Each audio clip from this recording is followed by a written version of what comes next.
Minnesota Vikings need guards as they head into free agency. And yes, jumping Joe Thuney, Kevin friggin' Zeitler, whew, of course, the Gabe Jacksons and Ethan Posich and Austin Blythes of the world. There are going to be a lot to choose from. Add another stud name to that friggin' list. Los Angeles Chargers of Anaheim just released former Pro Bowl right guard Trai Turner on Friday, saving around $11 million in cap room. And with the salary cap going down in 2021, this has been the bloodiest lead up to free agency ever.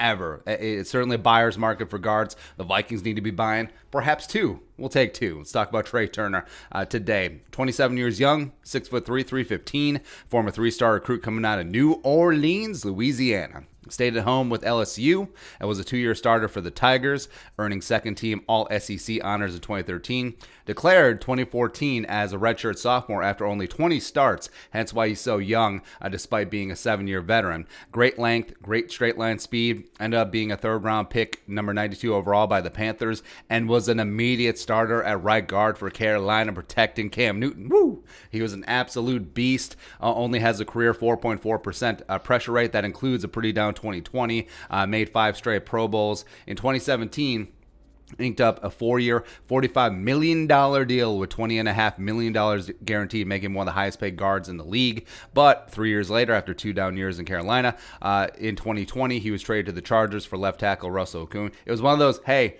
we'll trade our bad veteran with a big contract for your bad veteran with a big contract, and we'll see what happens. It didn't work out for either side, as Okun is also a free agent. Last season, started 9 games for the horrible Chargers offensive line, allowing 19 pressures and 1 sack. Dealt with injuries as well as bad play around him. It really was just a mess in LA. And even though it didn't work out with Forrest Lamp, it didn't work out with Trai Turner, it didn't work out with Dan Feeney, Chargers released him on Friday in a cap-saving move. Now, Turner's added to a monster list of quality veteran guards, and the Vikings, like we said, do need to partake. If the plan is to have Ezra Cleveland starting at left tackle, get a couple players now that you know are good now, and then you'll have those boxes checked as you head into the draft. Make sure you use Riley Reif and Kyle Rudolph and hopefully Shamar Stephen and Anthony Bars cap to good use, and then just roll into the draft with a couple of things off your plate. And with Turner,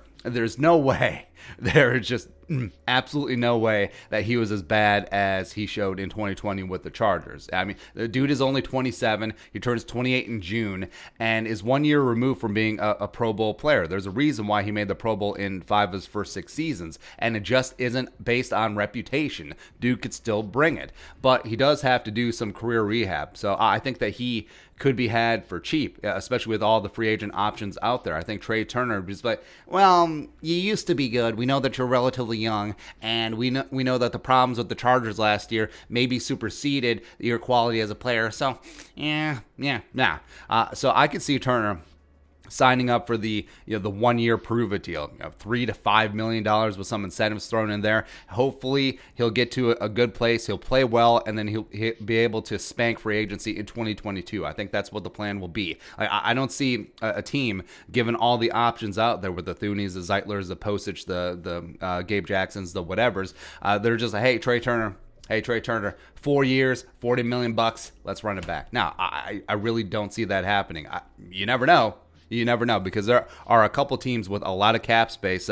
We could be shocked. But I think plus the cost of Turner is going to be low enough that you should be double dipping in free agency at guard. I mean, maybe you strike out on Thuney and maybe you strike out on Zeitler, which I don't know. You probably won't strike out on Zeitler. But if you do, for some reason, get Turner at right guard and get Ethan Posich for left guard, or get Turner and Austin Blythe at left guard, or John Feliciano. Have 2 brand new starting guards flanking Bradbury. You move Ezra to left tackle, and then you go into the draft ready to go, BPA. If it's Darisaw, great. If Slater falls, awesome. If AVT is the guy, sure. If you want to go edge, if you want to go Barmore, if you want to go wide receiver, you want to go no pants or Trey Lance, if he somehow, some way gets a 14, yes. That does give you the freedom, so you don't have to be like, oh, guard.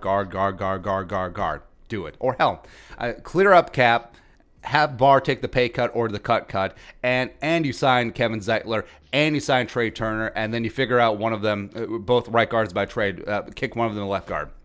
We'll figure it out as we go. So, feeling excited. Free agency opens next week. Legal tampering on Monday. Free agency officially opens on Wednesday. But Turner, like Zeitler, since he's cut, can sign right away. So get it done. Let's get this thing going, baby. Be your thoughts. Trai Turner on the market. Let us know in the comment section below. Subscribe for daily Vikings takes. Want to support that work? Post on the Venmo. But until next time, Skol, production value.